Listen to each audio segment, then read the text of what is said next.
है उसके बारे में अध्ययन करेंगे कि पहले हमने देखा था कि आखिर ऐसे क्या कारण थे जिनकी वजह से सिराजुद्दौला और अंग्रेज जो उनके बीच में मनमुटाव जो उत्पन्न हो गया था और फिर बाद में उन लोगों ने अली नगर की संधि की, लेकिन ये ज़्यादा लंबे समय तक नहीं चल पाई और दोनों ही अपने अपने अपमान जो उसका बदला लेना चाहता था, जिसके परिणाम से 1757 में प्लासी का युद्ध हुआ था। अब इस पर देखते हैं कि इसके प्रमुख कारण कौन कौन से रहे थे। सबसे पहली बात थी कि संधि की शर्तों का पूरा ना होना। हालांकि दोनों ने एक दूसरे से विवश होकर अली नगर की संधि कर ली थी, परंतु शर्तों का पालन करने में किसी ने भी रुचि नहीं ली थी और सिराजुद्दौला ने अंग्रेजों को मुआवजा देने का वचन दिया था, परंतु उसने किसी प्रकार का मुआवजा नहीं दिया था। नवाब संधि की शर्तों को पूरा करने के लिए तैयार नहीं था और इस कारण कहा जाता है कि ये रैमजे मोर का कहना है कि भी इसी वजह से ये युद्ध जो है जरूरी हो गया था। इसी प्रकार का आरोप कंपनी पर भी कहा जाए तो अगर लगा सकते हैं, क्योंकि कंपनी ने नवाब से भी पहले युद्ध की तैयारियां शुरू कर दी थी और अंग्रेजों का मानना था कि जब तक नवाब सिराजुद्दौला नवाब बना रहेगा, कंपनी के हितों को खतरा बना रहेगा और इसीलिए उन लोगों ने नवाब जो उसको हटाने का पूरा पूरा षड्यंत्र रच लिया था। तो इस प्रकार से संधि की शर्तों का पूरा न होना प्लासी के युद्ध का कारण बना था। इसके अलावा अंग्रेजों द्वारा नवाब पर कई प्रकार के दोष लगाना, कि जैसे कि सिराजुद्दौला ने अपने कुछ निजी पत्रों में अंग्रेजों के शत्रुओं से मित्रता न रखने का आश्वासन दिया था और कंपनी ने इस प्रकार के आश्वासनों को भी संधि का एक अंश मान लिया था, जबकि सच्चाई ये थी कि संधि के समय ही नवाब ने इस प्रकार की शर्त जो उनको मानने से मना कर दिया था। और इन्हीं दिनों बंगाल में कहा जाता है कि फ्रांसीसियों ने नवाब के साथ संबंध बढ़ाने का भी प्रयास किया, जिससे क्लाइव को ये भय लगा कि कहीं अपमानित नवाब फ्रांसियों से मिलकर अंग्रेजों से बदला लेने की तो कोशिश नहीं करेगा। इसीलिए क्लाइव ने फ्रांसीसियों की बस्ती चंद्रनगर जो उसके ऊपर आक्रमण करने के लिए नवाब जो उससे अनुमति चाहिए थी और नवाब फ्रांसीसियों को अपना शत्रु बनाना नहीं चाहता, इसलिए उसने अंग्रेजों को गोलमाल जवाब दिया और क्लाइव ने 14 मार्च 1757 को चंद्रनगर पर अचानक आक्रमण करके उस पर अधिकार कर लिया और अंग्रेजों ने नवाब पर अली नगर की शर्तों को तोड़ने का दोष भी लगा दिया, जिसे नवाब ने स्वीकार नहीं किया। और नवाब का कहना था कि बंगाल के फ्रांसीसियों ने अंग्रेजों के विरुद्ध कोई भी कार्य नहीं किया, तब भला उन्हें शत्रु कैसे माना जा सकता है। लेकिन कहा जाता है कि अंग्रेज तो अपनी ही बात पर डटे हुए थे। इस प्रकार से कहा जाता है कि अंग्रेज जो है उन्होंने नवाब पर इस प्रकार के दोष लगाए थे और इस वजह से भी उन्होंने युद्ध छेड़ दिया था।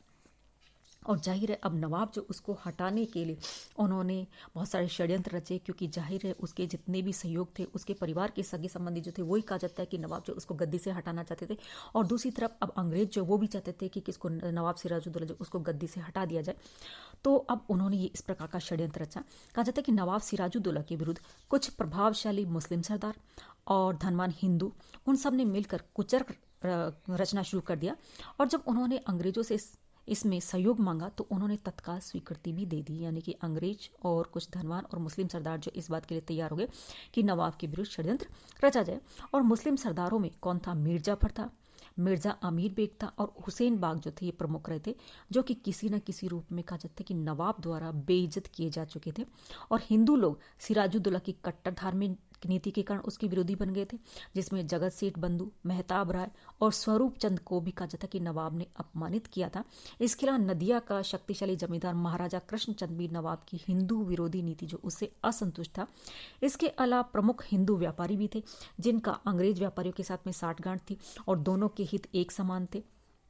और इस षड्यंत्र के निर्माण में कहा जाता है कि अंग्रेजों ने पहल की थी कि अलीनगर की संधि के बाद से मद्रास के अधिकारी अपनी सेना को वापस भिजवाने की मांग करने लगे, परंतु क्लाइव का कहना था कि अभी बंगाल में काम पूरा नहीं हुआ और इसीलिए उसने मद्रास की सेलेक्ट कमेटी को संपूर्ण स्थिति समझाते हुए मार्ग निर्देशन की प्रार्थना की और मद्रास से क्लाइव को उत्तर भेजा गया कि बंगाल प्रांत में ऐसी किसी भी शक्ति से संबंध स्थापित कर लिया जाए जो कि क्या हो, नवाब से असंतुष्ट हो और नवाबी का दावा करती हो, ताकि नवाब सिराजुद्दौला को हमेशा के लिए वहां से हटाकर अन्य दावेदार जो उसको बैठा दिया जाए। और नवाब के विरुद्ध जो ये षड्यंत्र रचा गया था उसमें अंग्रेज जो उन्होंने ही पहल की थी। नवाब विरोधी षड्यंत्रकारों में मीर जाफर को नवाब बनाने का निर्णय ले लिया गया, क्योंकि ये लोग तो पहले से ही दावेदारी कर रहे थे, जिसे अंग्रेजों ने भी स्वीकार कर लिया। और अंग्रेजों ने मीर जाफर से अलग से एक गुप्त समझौता भी कर लिया, जिसके अंतर्गत नवाब बन जाने के बाद मीर जाफर ने कंपनी को व्यापारिक, प्रादेशिक और आर्थिक सुविधाएं देने का आश्वासन दिया था और राय दुर्लभ को मंत्री पद का आश्वासन दिया गया। और षड्यंत्र की शर्त कलकत्ता के एक सिख व्यापारी अमीचंद जो इन दोनों के मध्यस्थता से तय हुई थी। अतः उसे नवाब के कोष का लगभग 5% भाग देने का प्रॉमिस किया गया था। और जब सब कुछ तय हो गया तो अमीचंद ने कहा जाता है कि 5% के अलावा 30,000 पौंड की और डिमांड की और मांग न मानने पर षड्यंत्र का भांडाफोड़ करने की भी धमकी दी थी। तो इस प्रकार से अंग्रेज जो डर गए और इस पर क्लाइव ने कहा जाता है कि धोखा देने की नीति अपनाई और उसने क्या किया, 2 संधि पत्र तैयार करे, एक सफेद कागज पर जो कि सही था, दूसरा लाल कागज पर जो कि झूठा था। और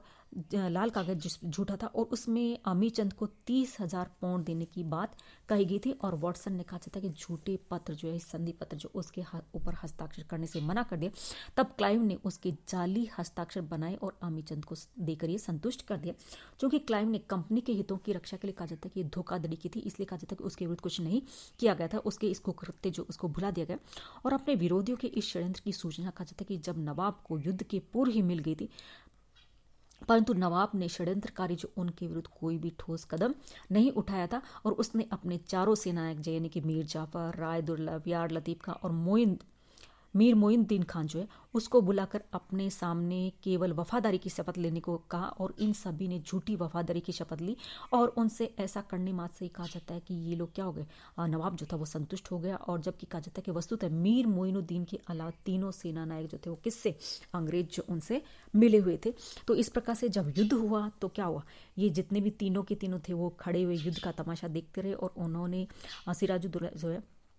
उसका कोई भी साथ नहीं देता है और इसी कारण से कहा जाता है कि उसे इस युद्ध जो उसमें हारना पड़ता था। अब नेक्स्ट बात आती है कि आखिर इस युद्ध जो उसकी घटनाएं क्या क्या, यानी कि इस प्लासी के युद्ध जो उसकी घटनाएं क्या रही थी। कहा जाता है कि षड्यंत्र पूरा होते ही अब क्लाइव जो है वो युद्ध करने का बहाना ढूंढना शुरू कर दिया और उसने नवाब को एक पत्र लिखा जिसमें उसके ऊपर अलीनगर की संधि जो थी उसको भंग करने का आरोप लगाया। और उसका ये आरोप कितना झूठा और निराधार था, इस बात की पुष्टि इसी से हो जाती है कि नवाब का उत्तर आने से पहले ही क्लाइव सेना सहित राजधानी की तरफ रवाना हो गया था और 19 जून 1757 को अंग्रेजों ने कटवा पर अपना अधिकार कर लिया और इसकी सूचना मिलते ही नवाब भी कहा जाता है कि सेना लेकर आगे बढ़ा और दोनों पक्षों की सेनाएं प्लासी के मैदान में आमने सामने आकर डट गई। और नवाब की सेना में लगभग कहा जाता है कि 50,000 सैनिक थे और क्लाइव के पास तो मात्र 800 यूरोपियन और 2200 भारतीय सैनिक थे, यानी कि इतने कम सैनिक थे। और क्लाइव ने अपना डेरा कहा जाता है कि आम के पेड़ जो थे उनकी कतारों के पीछे लगाया ताकि शत्रु के तोप खाने से उनको राहत मिल सके, क्योंकि तोप खाना जब वार करेगा तो सीधे पेड़ जो उन पे लगेगा उनके सैनिकों को नहीं लगेगा। और नवाब की विशाल सेना को देखकर क्लाइव कहा जाता है कि साहस खो बैठा और उसने आक्रमण करने का साहस नहीं किया। परंतु जब षड्यंत्रकारी सेना नायकों ने उसे ये विश्वास दिलाया तब 23 जून 1757 को क्लाइव ने धावा बोल दिया और नवाब के चारों सेना नायकों में से 3 सेना नायक अपने अपने सैनिक दस्तों के साथ कहा जाता है कि चुपचाप युद्ध का नजारा देखते रहे। केवल मीर मोइनुद्दीन खान ने शत्रु का सामना किया, परंतु थोड़ी ही देर बाद में कहा जाता है कि वो भी मारा गया। और अदूरदर्शी नवाब जो था वो कहा जाता है कि अपने ही लोगों के विश्वासघात से घबरा गया और 2000 सैनिकों के साथ में युद्ध मैदान से भाग खड़ा हुआ। और उसके भागते ही नवाब के षड्यंत्रकारी सेना नायकों ने अपने अपने दस्तों को भी लौट जाने के आदेश दे दिए। इस प्रकार से बिना किसी विशेष प्रयास के क्लाइव ने युद्ध जीत लिया था। और नवाब जब मुर्शिदाबाद से पटना की ओर भाग रहा था तो उससे कहा जाता है कि वहां बंदी बना लिया गया और 28 जून 1757 को अंग्रेजों ने मीर जाफर को बंगाल का नया नवाब घोषित कर दिया और 2 जुलाई को मीर जाफर के पुत्र मिरन ने नवाब सिराजुद्दौला जो उसकी हत्या कर दी थी। तो इस प्रकार से ये आपके प्लासी का युद्ध हुआ था।